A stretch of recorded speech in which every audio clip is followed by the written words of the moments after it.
Hi everyone, welcome to Queen's Conversations. My name is Lucia Dragos and I'm a supervising producer at Queen's Public Television. With me are two of my production colleagues, John and Noran. Hi, I'm John Collins. I'm a producer and director at QPTV. I'm also an instructor in the training program, and I clean up after everyone leaves. Hi everyone, I am Noran. I am a producer and video journalist at Queen's Public Television. Today's topic is COVID and the mental health crisis with our guest, Dr. Larry Grubler from TSINY. Sure, thanks, Lucia. Transitional Services is a not-for-profit mental health organization. We service anybody over the age of 18 who suffers from a psychiatric disability in both residential and outpatient services. I'm Larry Grubler, I'm the CEO, and John, I clean up after everybody when they leave too, so don't feel so bad. But yeah, we've been in existence since 1975. We run the full gamut of outpatient programs, clinic, day programs, and every level of residential care in New York City. How has COVID affected TSINY, and what were the most devastating challenges that you had to face in the past few months? At Transitional Services, we always had a disaster plan. We had a disaster plan if there was a tornado, if there was a storm or something along those lines. We had never really talked about a pandemic. So I think like the rest of the world, it kind of hit us very quickly, and we had to take some parts of our disaster plan. We were able to go ahead and move it pretty quickly. We certainly didn't have a store of protective equipment. We had to get that very quickly. We didn't have hand sanitizer. We didn't have stockpiles of that. So we had to really put a lot of those pieces in place. Luckily, we had some of the basics down of having a command center and having individuals that were going to be in charge of certain aspects of our world if there was a disaster. So we just modified that, and that part was helpful. We also had to change the way we deliver services. So that part became much more, we had to change very quickly. So before we used to see people individually in the clinic, let's say, and they used to come in for therapy or they used to come in to see their psychiatrist. Well, with social distancing, that wasn't going to happen anymore. So we went to telehealth, and people, it was a challenge initially because not everybody has all the technology that they needed to go ahead and do telehealth.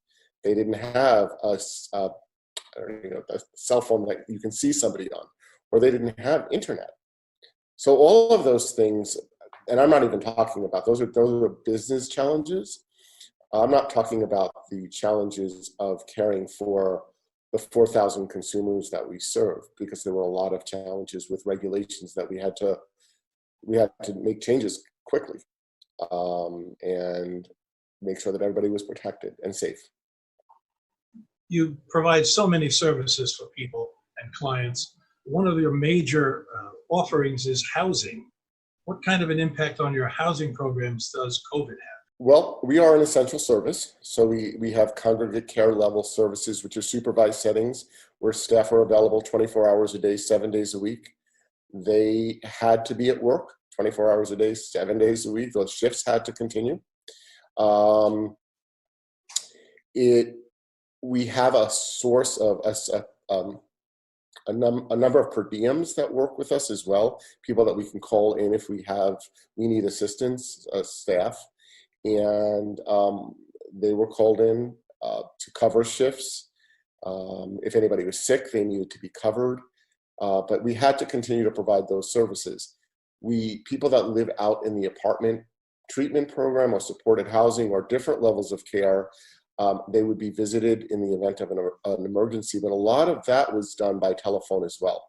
So people were checking with them twice a day to see, are you okay? Do you need anything? Do you have food? Are you able to get out to a store? I mean, it was even fascinating to think about, we were all protecting ourselves with a mask and sanitizer. We had to get masks to the clients as quickly as possible or the residents, because they had to go to the store. So without that, they couldn't go out and shop. So all of those pieces needed to be put into place very quickly. Going on with what you guys offer, not just housing, you guys also offer a wide range of residential programs in self-improvement and self-growth and meditation.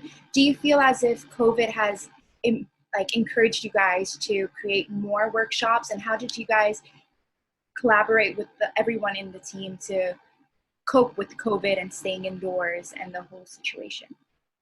As I said, we had to move very quickly because we wanted to continue with the essential services that we had to our clinic. People needed to take medication. They had to come in for their medication. They needed to see their psychiatrist. They needed to go to their therapist. People were missing the social aspect of coming together in groups. Can't do that. So that part was difficult, but we had staff calling 2 or 3 times a day, each client, each resident, and saying, how are you doing? What do you need? How can you decrease your anxiety? This was very anxiety producing for everybody in the world. And if you have a psychiatric disability and you're isolated to begin with, it's that much more difficult. So we've had some challenges.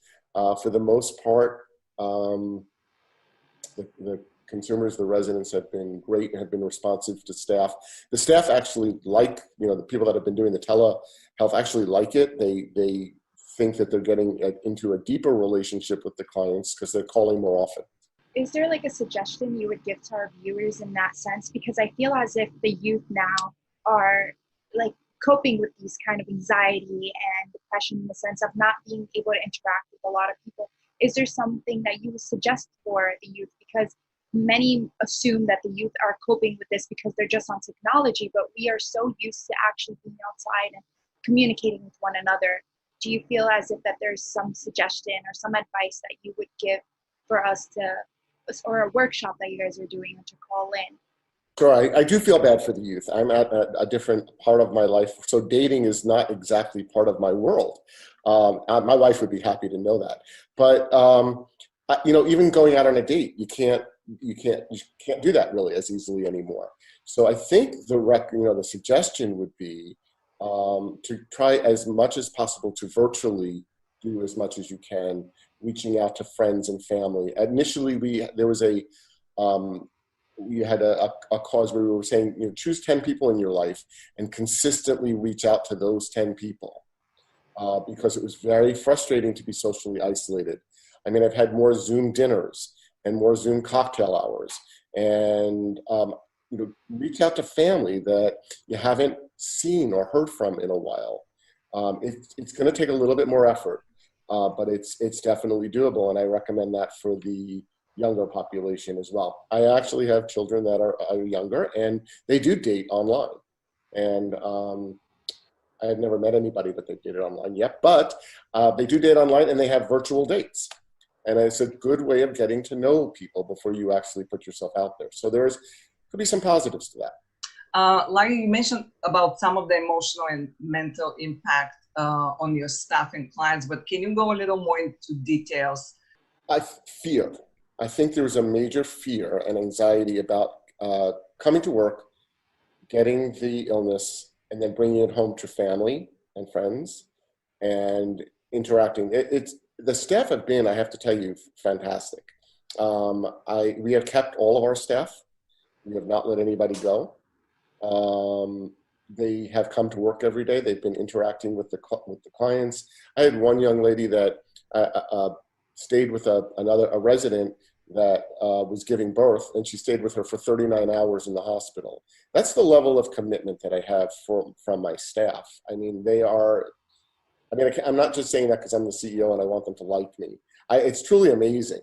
They are out there and they're putting themselves out there. But I have to listen to their fear. And I definitely, the rest of the world is afraid as well. The clients are afraid. I did have a funny story, which I'll share with you. At the very beginning, I went over to one of the residences and I was delivering PPE, protective equipment. And a group of clients were outside on the steps. And I said, what are you guys doing? You need to be socially distant. And one of the clients who I've known for a really long time said to me, well, Larry, didn't you hear COVID doesn't affect the mentally ill? And I just burst out laughing. So you have to maintain some type of sense of humor, but yes, we had to train them on how to train the clients on how to become, stay socially distant, wear a mask, go ahead and use hand sanitizer. We have lost, I think, 12 clients, 14 clients. We have lost 2 staff members. My assistant, who many of you know over the years, has been in the hospital, still in the hospital for over 3 months. I was on a ventilator for a very long time, over 12 weeks. So it has really had an impact on us, and it is very frightening. And a lot of the information, we're trying to get the information out there clearly to people, and as comprehensively as we can, because with misinformation comes more fear. And there's a stigma to having a psychiatric disability anyway, and now you may have a stigma of having COVID, because people don't want to go near you. So it's difficult. Did you get a lot more calls of people reaching out to you from your clients or outside and asking for help? From the outside, yes. That was one of my major concerns.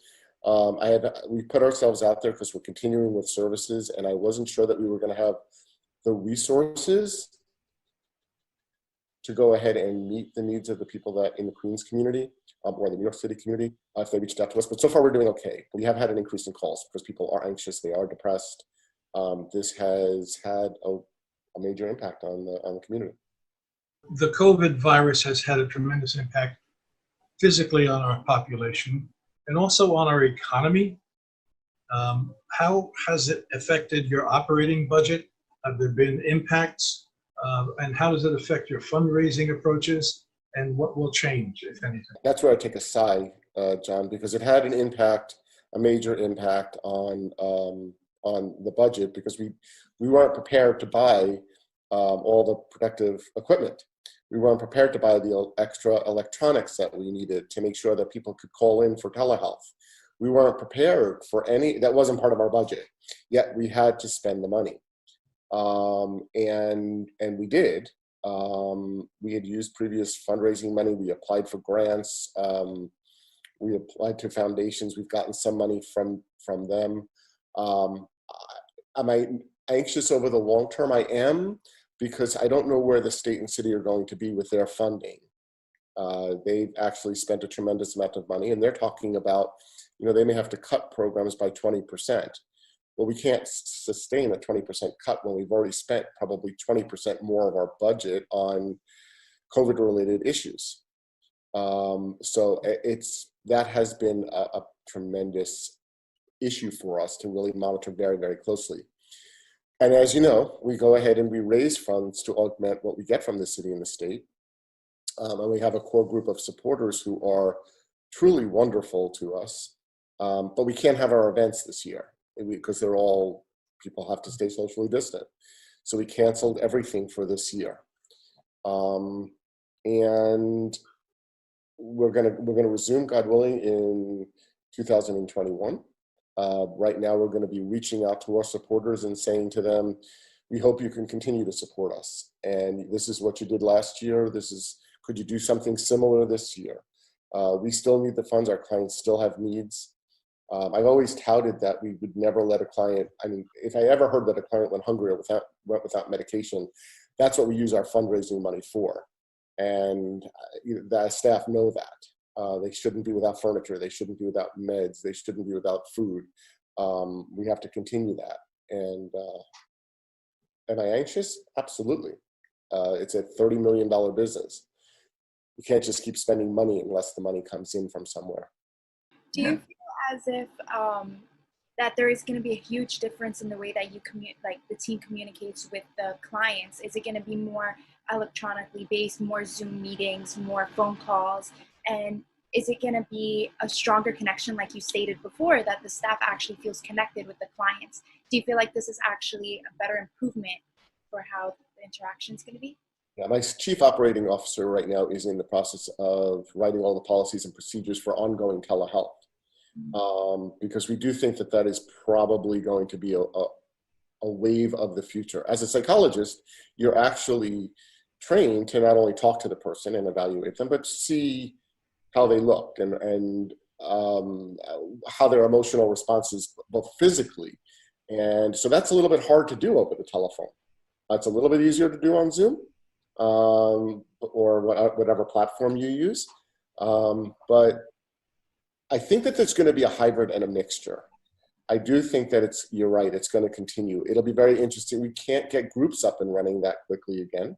It's not going to happen until the numbers go away, or maybe there's a vaccine or something along those lines.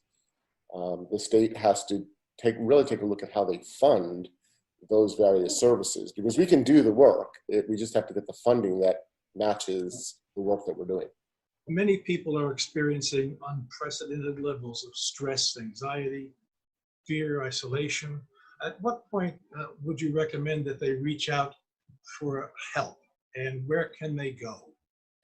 That's a really good question. I actually, when it starts, everybody has a certain level of anxiety, and some anxiety is okay and can motivate you and can do some positive things. When it begins to affect your functioning, when you can't sleep, you can't eat, you can't, and I wouldn't wait that long for that.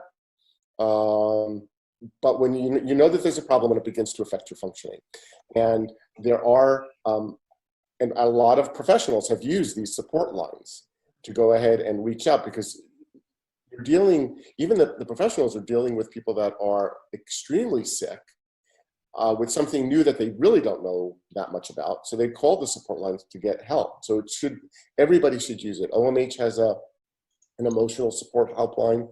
It's at 1-844-863-9314. You can call our intake department and get some assistance call Melinda Tahara at 718-425-4942. I've been really touting that people should call. There's the 311, the city line, call them. And there are people there to help. I had a COVID question the other day. I did call the hotline. I needed to know something about a staff member. We were facing issues with, I went away for 2 weeks. Now, do I have to quarantine? And I knew the answer was yes, because the governor's orders were really clear. But then there were some other issues that I wanted to go over with them, and they were very helpful. So I would recommend calling. You're going to feel a little bit of anxiety. You know what you can handle and how resilient you are. You'll also get feedback from your family members and friends as to, okay, you look really stressed, or you're more agitated than you normally are. You're yelling a little bit more than you normally are. You need to do something. And I at that point, I would recommend calling out and reaching out. I have given my phone number out to the Queens community. If they want to, they're certainly welcome to go ahead and either email me or call me. If you'd like me to do that, I certainly can do that. And then I can point people in the right direction. And if somebody wants to donate or in any way help TSINY, where they should go? Okay, right on our website, there's a donation button. So it's www.tsiny.org. Or they can just write out a really large check and send it to Transitional Services for New York, 10-16 162nd Street, Whitestone, New York. And just put attention Larry Grubler. I'll make sure it gets cashed. So I see a question. Let me just go to that. What can I do to help cope? So somebody's asking what they can do as a citizen, possibly to help others, or maybe to help an organization like TSINY. Okay, I've had people that have reached out to do things like they want to. One lady reached out to. She's making masks and she wants to deliver them. But she wanted to deliver them directly to the staff, which is perfectly fine. I can arrange that, or directly to the consumers. So depending on what people want to do, we certainly can be creative and have people can give of themselves. Sometimes I heard also, it's very interesting, I heard a commercial, and I'd like to start something like this where people would just spend 10 minutes with a client just saying, hi, how are you? And that would be kind of neat, because that would help decrease everybody's social isolation if we did that.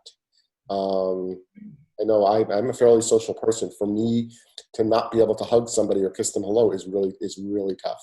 Next question, what can older adults and adults with disabilities do to reduce the emotional stress and anxiety? And I know you led a workshop this morning, and there were some great points in there, but specifically they're asking for adults and adults with disabilities. Sure. What we're recommending is that people have a routine, try to stick to that routine as much as possible, to try to get as much exercise as they can. The gyms aren't open, but that doesn't prevent you from going outside, wearing a mask, taking a walk, keeping socially distant, getting enough sleep, getting enough rest. Really not sleep. A lot of people were home. I have friends that work from home and they're taking a nap during the day, and then they're not able to sleep at night, and they can't figure out, well, why is that different? Well, it's different. When they were at work, they weren't sleeping. So now they're home and they're taking a nap, and now they're not sleeping all night. Find a hobby or something that you enjoy doing and make plans around that. I've had staff send me pictures of their gardens, that they've been really working on their gardens, they're working on their plants, reading books. Find something that you enjoy. I do recommend, and this occurred this morning as well, not listening to the news 24 hours a day, 7 days a week. That can be very distressing, and people can get very wrapped up in that. We have a lot going on in the world right now beyond COVID, and it's hard. It's really difficult. But there are things people can do that can cope. One of the things that we talked about this morning was animals and pet therapy, and on that QPTV, the Queen's Chamber of Commerce presentation. And I mean, I'm very lucky. I have 2 dogs. They were my saving grace. I took them to work every day, and I talked to them a lot. So they were great. They were great, and animals do help. A pandemic of this nature is going to put tremendous pressure on facilities, on health and protective services. What's going to happen to insurance, and what do you see from the government side that's either good or bad about it? Well, that's the part I was talking about that makes me a little anxious, because there's a lot of talk about the government, without the federal bailout to the states, the state government and the city governments are not going to have the money to go ahead and continue with funding programs to the level that they were funding them. And as I've talked about in the past, they've been underfunded all these years.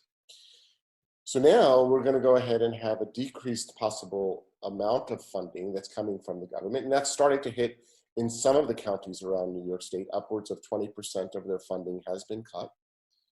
It hasn't happened downstate as far as I know yet, or at least that I got in my emails today. But it would have a major impact.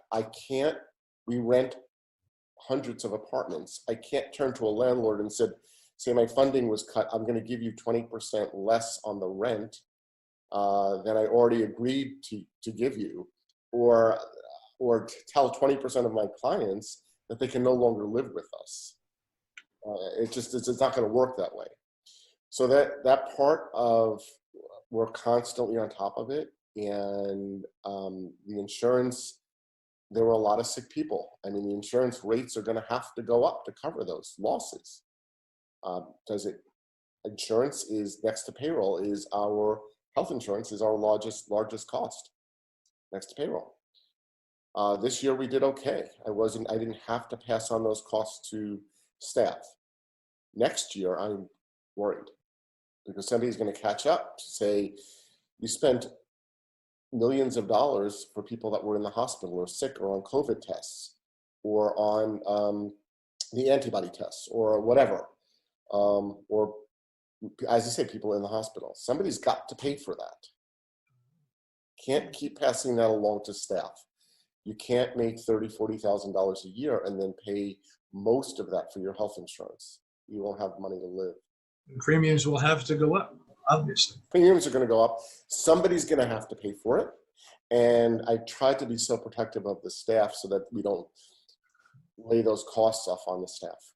And you know, there's always a copay, there's always a donation or contribution to it, but we're not talking about people in the mental health field that earn a tremendous amount of money.